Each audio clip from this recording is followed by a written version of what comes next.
എല്ലാവർക്കും നമസ്കാരം. ഇന്ന് ഏറെ ചർച്ച ചെയ്യപ്പെടുന്ന ഒരു വ്യക്തിത്വമാണ് ശ്രീനാരായണ ഗുരുദേവൻ.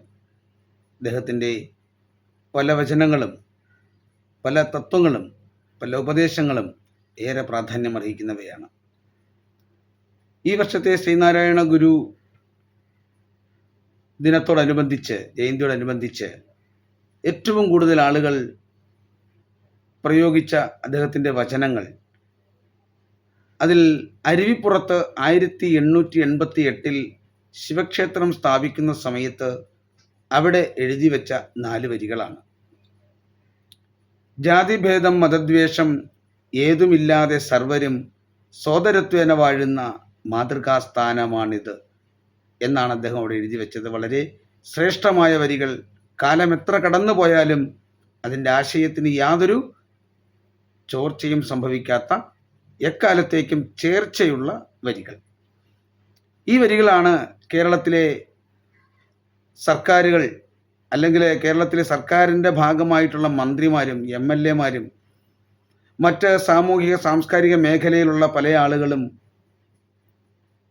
ഫേസ്ബുക്കിലും മറ്റുമൊക്കെ ഇട്ടിട്ടുള്ളത്. ഞാൻ ആരുടെയും പേര് പറയുന്നില്ല.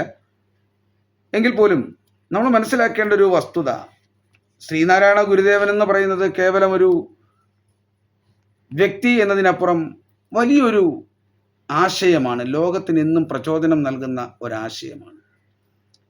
ശ്രീനാരായണ ഗുരുദേവൻ്റെ സംഭാവനകളെ കേവല വാക്കുകൾ കൊണ്ട് വിവരിക്കുവാൻ സാധിക്കുകയേയില്ല.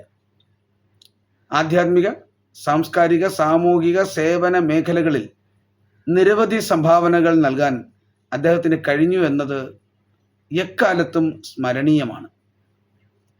സനാതനധർമ്മ മൂല്യത്തിൽ അധിഷ്ഠിതമായ നിരവധി കൃതികളും അദ്ദേഹത്തിന് രചിക്കാൻ സാധിച്ചിട്ടുണ്ട്. കേവലം മലയാളത്തിൽ മാത്രമല്ല, തമിഴിലും അതുപോലെ സംസ്കൃതത്തിലുമൊക്കെ ധാരാളം കൃതികൾ അദ്ദേഹം രചിച്ചു. ഇതൊക്കെ തന്നെ സനാതനധർമ്മ തത്വങ്ങളുമായിട്ട് ഏറെ ബന്ധമുള്ളതുമാണ്.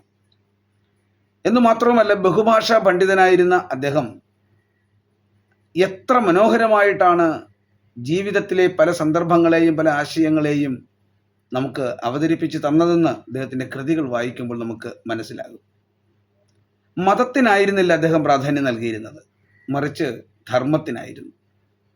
ധർമ്മത്തിലൂടെ സമൂഹത്തെ എങ്ങനെ പരിഷ്കരിക്കാമെന്ന് വളരെയേറെ ചിന്തിച്ചിരുന്ന, അതനുസരിച്ച് ആശയങ്ങൾ പ്രചരിപ്പിച്ചിരുന്ന ഒരു മഹത് വ്യക്തിത്വമാണ് ശ്രീനാരായണ ഗുരുദേവൻ. നമ്മൾ നേരത്തെ ചൊല്ലിയ അദ്ദേഹത്തിൻ്റെ വരികൾ, ജാതിഭേദം മതദ്വേഷം ഏതുമില്ലാതെ സർവരും സോദരത്വേന വാഴുന്ന മാതൃകാസ്ഥാനമാണിത് എന്ന വരികൾ മതേതരത്വത്തിന് ഇതിലും നല്ല ഒരു വിശദീകരണം നൽകുവാൻ ഇല്ല.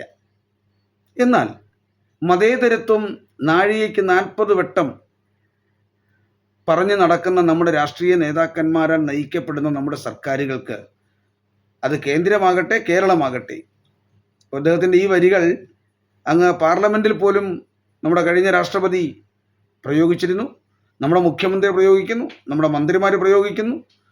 ഈ പ്രയോഗിക്കുന്നതിലൊക്കെ എന്തെങ്കിലും ആത്മാർത്ഥതയുണ്ട് എങ്കിൽ എല്ലാ സർക്കാർ സ്ഥാപനങ്ങളിലും വിദ്യാലയങ്ങളിലും ഈ വരികൾ എഴുതി പ്രദർശിപ്പിക്കുവാൻ ഇവർ തയ്യാറാകണം.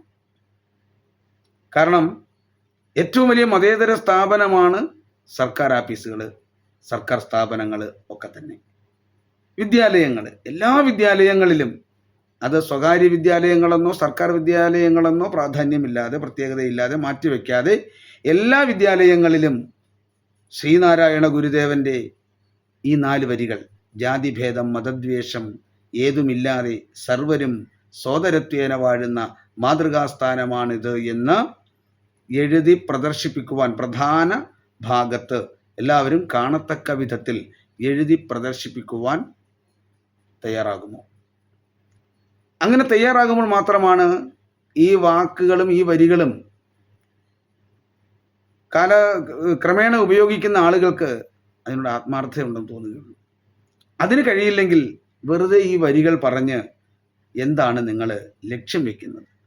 ശ്രീനാരായണ ഗുരുദേവനോടോ അദ്ദേഹത്തിൻ്റെ ആശയത്തിനോടോ അദ്ദേഹത്തിൻ്റെ സന്ദേശങ്ങളോടോ ഏതെങ്കിലും തരത്തിലുള്ള ആത്മാർത്ഥതയോ താല്പര്യമോ ഉണ്ട് എങ്കിൽ തീർച്ചയായും ഈ വരികൾ ജാതിഭേദം മതദ്വേഷം ഏതുമില്ലാതെ സർവരും സോദരത്വേന വാഴുന്ന മാതൃകാസ്ഥാനമാണിത് എന്ന ഈ വരികൾ മതേതര സ്ഥാപനങ്ങളിൽ, മതേതരത്വം വേണമെന്ന് നിർബന്ധം പിടിക്കുന്ന സ്ഥാപനങ്ങളിൽ, അത് ക്ഷേത്രങ്ങളിൽ മാത്രം പോരല്ലോ, അപ്പോൾ അതൊരു ക്ഷേത്രത്തിൻ്റെ തിരുമുറ്റത്താണ് എഴുതി വെച്ചിരിക്കുന്നത്.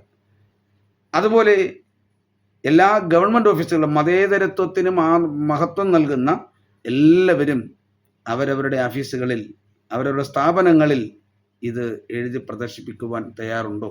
അതിനടിയിൽ ശ്രീനാരായണ ഗുരുദേവനെന്ന് എഴുതി വെക്കുകയും വേണം. അതിന് കഴിയുമോ? സമൂഹം അതാവശ്യപ്പെടുമോ എന്നുകൂടിയാണ് നമുക്ക് ഈ ചതയ ദിനത്തിൽ ചിന്തിക്കുവാനുള്ളത്. എല്ലാവർക്കും നമസ്കാരം. ഹരി.